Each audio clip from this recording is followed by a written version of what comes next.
Barry Allen visits his childhood home after assisting Bruce Wayne and Diana Prince in stopping a robbery in Gotham City, and reminisces about his early years with his parents, Nora and Henry, before Henry was wrongfully imprisoned for Nora's death. Barry mistakenly uses the Speed Force earlier in the day to travel back in time due to emotions, and he tells Bruce about it. Barry travels back in time and stops Nora's death despite Bruce's cautions about the unexpected repercussions of time travel. Barry gets knocked out of the Speed Force by another speedster as he returns to the present, and he ends up in another 2013 where Nora is still alive. When he locates his former self, he understands that it was the day his powers first manifested that he had arrived. The two Barrys travel to the Central City Police Department, where 2013 Barry is made to wait for a lightning strike in order to receive his powers. Both end up being struck by lightning, which grants 2013 Barry abilities while taking away Barry's own. They watch General Zod's broadcast as he gets ready to invade Earth as Barry strives to teach 2013 Barry how to use his powers appropriately. Victor Stone has not yet developed his skills, Arthur Curry was never born, and the Barrys are unable to find Diana. Therefore, their attempt to put together the Justice League fails. When they arrive at Wayne Manor in search of Bruce, they discover an older, retired alternative. When Bruce discusses the multiverse, it becomes clear that changing history through time travel has an impact on both earlier and later occurrences.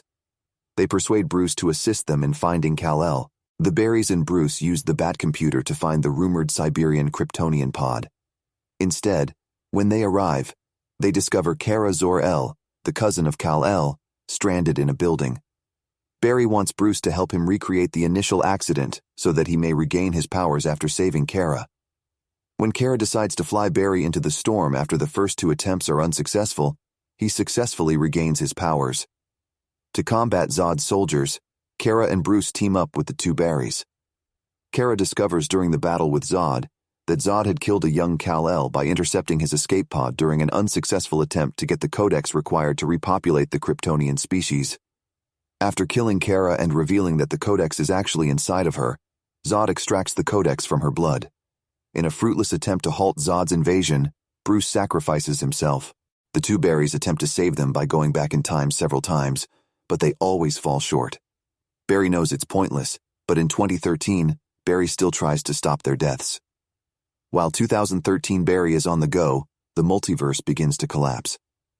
The mysterious speedster who initially forced Barry out of the Speed Force is eventually identified as the Dark Flash, an older future version of 2013 Barry who continues to harbor the illusion that he can stop Zod's invasion and the deaths of Bruce and Kara, thus solving the causal loop paradox that gave rise to his creation.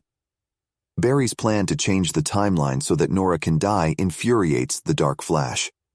Barry is attacked by the Dark Flash, but he is instead impaled by 2013 Barry, who gives his life to save Barry and stop the formation of the Dark Flash.